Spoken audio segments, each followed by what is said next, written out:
So hello बच्चों, कैसे हो आप लोग। आई होप कि आप लोग बहुत अच्छे होंगे और तैयारी भी अच्छे तरह से कर रहे होंगे बच्चों। ठीक है बच्चों, मैंने पिछले वीडियो में आपको बताया था अति लघु उत्तरीय प्रश्न के बारे में, और मैंने बताया था कि जो आपको अगली वीडियो में जो है कि आपको लघु उत्तरीय प्रश्न की क्लास दी जाएगी बच्चों। ठीक है, तो लघु उत्तरीय की क्लास आज होने वाली है बच्चों। ठीक है, और आज की क्लास मिस ना करें बच्चों, VVI लघु उत्तरीय प्रश्न है।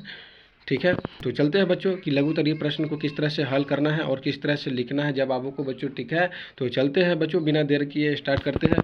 बट उससे पहले आपसे एक छोटा सा रिक्वेस्ट है बच्चों कि अगर आप लोग चैनल पर पहली बार आए तो चैनल को सब्सक्राइब कीजिए और दबा करके लाइक कीजिए बच्चों। ठीक है, और अपने दोस्तों में भी शेयर कीजिए ताकि वो भी तैयारी अच्छी तरह से कर सके बच्चों। ठीक है, तो चलते हैं बच्चों कि किस तरह से बनाना है।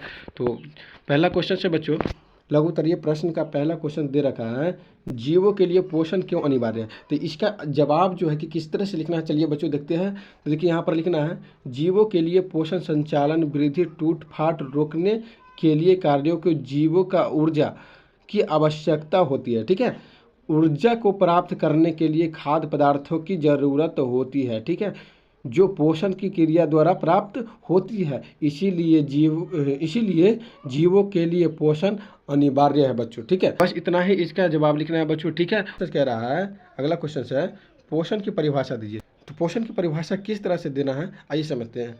तो यहाँ पर बच्चों हो जाएगा, इसका आंसर जो लिखना है यह एक प्रकार की विधि है। ठीक है, जिससे जीव पोषक तत्वों को ग्रहण करके उनका उपयोग करते हैं, जिससे हम क्या कहते हैं, पोषण कहते हैं बच्चों। ठीक है, यह एक लाइन में इनका जवाब देना था बच्चों। ठीक है, अब यहाँ पर आप कहिए कि सर जो है कि यहाँ पर 2 नंबर का प्रश्न है, यहाँ पर एक लाइन में आंसर दे रहा है। तो बच्चों इससे कोई भी दिक्कत नहीं है। ठीक है, यहाँ पर जो क्वेश्चन पूछा जा रहा है उसी तरह से आंसर देना होता है बच्चों। ठीक है, ये नहीं कि आप चलो यहाँ पर 2 नंबर का प्रश्न था, परिभाषा वाला था, और यहाँ पर हम मिला जुला करके कुछ भी लिख दिए, ये कोई मतलब नहीं हुआ क्वेश्चन का मतलब। ठीक है, जो यहाँ पर क्वेश्चन पूछा जा रहा है बस उतना ही आंसर इसका देना है बच्चों। ठीक है, इसी तरह से अगले क्वेश्चन की ओर चलते हैं बच्चों। सपोष की किन किन परिस्थितियों का होना आवश्यक है, इसके 2 उपोत्पाद क्या है। तो इसका आंसर जो लिखना है बच्चों, इसका जो आंसर हो जाएगा, सुपोषण के लिए प्रकाश संश्लेषण आवश्यक है, बिल्कुल।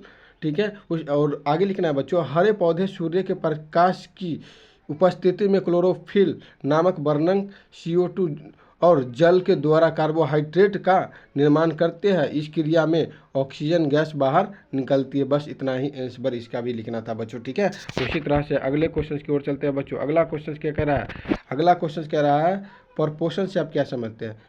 प्रपोषण से आप क्या समझते हैं बच्चों, तो इसका आंसर जो लिखना है, जब कोई जीव अपने भोजन के लिए अन्य जीवों पर आश्रित रहता है तब हम इसे परपोषण कहते हैं बच्चों। यहाँ पर छूटा हुआ है, ठीक है, परपोषण हो जाएगा। ठीक है, परपोषण कहलाता है। यह 3 प्रकार के होते हैं। तो 3 प्रकार कौन कौन से हैं, तो चलिए समझते हैं। अब इसके 3 प्रकार कौन कौन से हैं, चलिए समझते हैं। पहला है परजीवी, दूसरा है मृतजीवी, और तीसरा है प्राणी संभोजी। ठीक है, प्राणी संभोजी हो जाएगा बच्चों। ठीक है, प्राणी संभोजी हो जाएगा। ठीक है, उसी तरह से अगले क्वेश्चन की ओर चलते हैं बच्चों। अगला क्वेश्चन क्या कह रहा है, मृतजीवी पोषण किसे कहते हैं, मृतजीवी पोषण किसे कहते हैं बच्चों। तो इसका आंसर जो लिखना है, जब कोई जीव अपना भोजन मृत या सड़ी गली पदार्थों से करता है तब जो है कि उसे हम मृतजीवी पोषण कहते हैं। ठीक है, कवकों में इसी प्रकार का पोषण पाया जाता है बच्चों। ठीक है, उसी तरह से अगले क्वेश्चन की ओर चलते हैं बच्चों। अगला क्वेश्चन क्या कह रहा है, अगला क्वेश्चन कह रहा है, परजीवी पोषण क्या है। परजीवी पोषण क्या है बच्चों, चलिए इसका भी आंसर लिखते हैं बच्चों। जब कोई जीव किसी दूसरे जीव से अपना भोजन प्राप्त करता है तो इसे हम पोषण की इस विधि को परजीवी पोषण कहते हैं। ठीक है, इसका आंसर भी इसी तरह से लिखना था बच्चों। चलिए ठीक है, इसी तरह से अगले क्वेश्चन की ओर चलते हैं बच्चों। अगला क्वेश्चन क्या कह रहा है, प्राणी समपोषी जीव किसे कहते हैं। प्राणी समपोषी जीव किसे कहते हैं, तो प्राणी समपोषी जीव कहते हैं, इसका आंसर जो हो जाएगा बच्चों, वैसे प्राणी जिसमें प्राणी संपोषण विधि से पोषण होता है प्राणी संपोषी पोषण कहलाता है। ठीक है, और उसके आगे जो लिखना है बच्चों, इसमें प्राणी अपना भोजन ठोस या द्रव के रूप में जंतुओं की भोजन करने की विधि द्वारा ग्रहण करते हैं। इस प्रकार के लक्षण अमीबा, मेढक आदि इत्यादि समय पाया जाता है। ठीक है, इसका भी आंसर यही हो जाएगा बच्चों। ठीक है, उसी तरह से अगले क्वेश्चन की ओर चलते हैं बच्चों। अगला क्वेश्चन क्या कह रहा है, अगला क्वेश्चन कह रहा है, प्रकाश संश्लेषण से आप क्या समझते हैं। बता दूं कि प्रकाश संश्लेषण से आप क्या समझते हैं, ये क्वेश्चन जो है कि कई बार मैंने बोर्ड एग्जाम में देखे हैं कि जब पूछा जाता है बच्चों। ठीक है, तो इस पर जो है कि आप VVI इसको मानिए। ठीक है, इसको VVI मान कर चलिए। ठीक है, और इस पर ज़्यादा भी ध्यान दीजिएगा बच्चों। ठीक है, तो चलते हैं, इसका आंसर क्या लिखना है, जिस प्रक्रिया के द्वारा हरे पौधे अपना भोजन तैयार करते हैं वैसी प्रक्रिया जिसमें हरे द्वारा पौधे सूर्य की परिस्थिति में वायुमंडल से CO2 गैस